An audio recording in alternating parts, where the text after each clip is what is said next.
"Sir, we would like to see Jesus." Those words express a basic longing that's really deep down inside every human heart.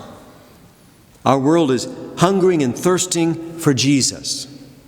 People need someone to show Jesus to them. And in today's gospel, the Greek people approached the Apostle Philip and said, "Sir, we would like to see Jesus." For Philip, it would have been very easy to respond to that request. All he had to do was say, "Well, there he is right there in the flesh." Pretty simple. But what if somebody were to come up to you today and say, "I'd like to see Jesus. Can you help me to see him?" How would you show them? To whom would you introduce them? Who are the ones who show the face of Jesus to our world?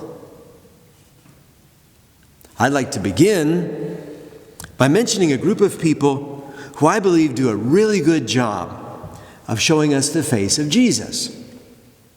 That's people with Down syndrome. March the 21st is World Down Syndrome Day.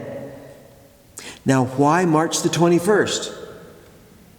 It's because of the uniqueness of their chromosomes.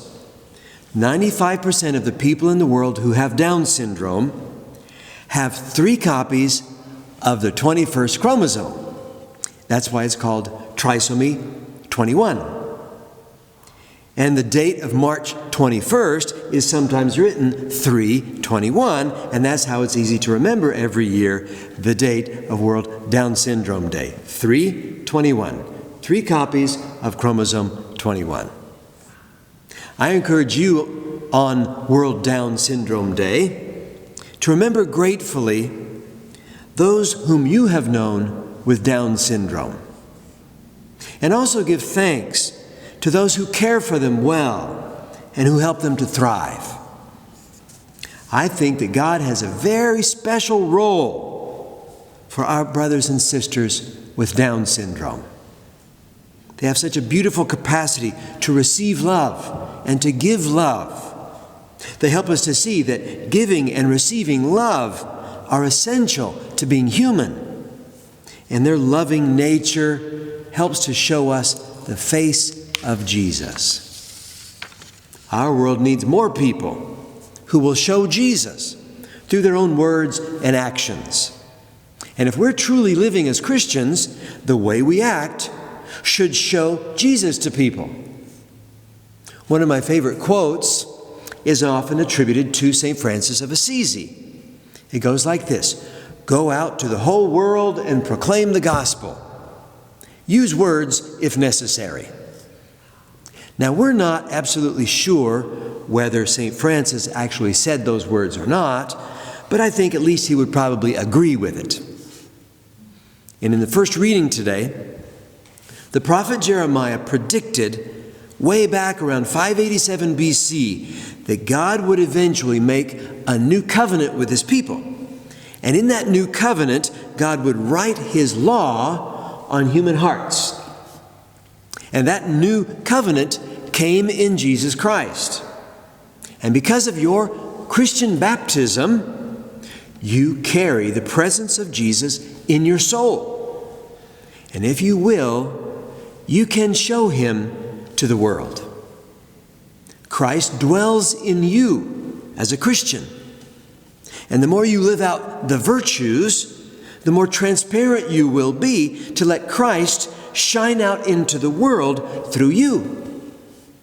And the more you allow sin and selfishness to cloud over your life, the more opaque you will be, obscuring and blocking the light of Christ to shine through you. So let your life shine Jesus to the world in all kinds of ways. Let me give you some examples. By giving love and receiving love.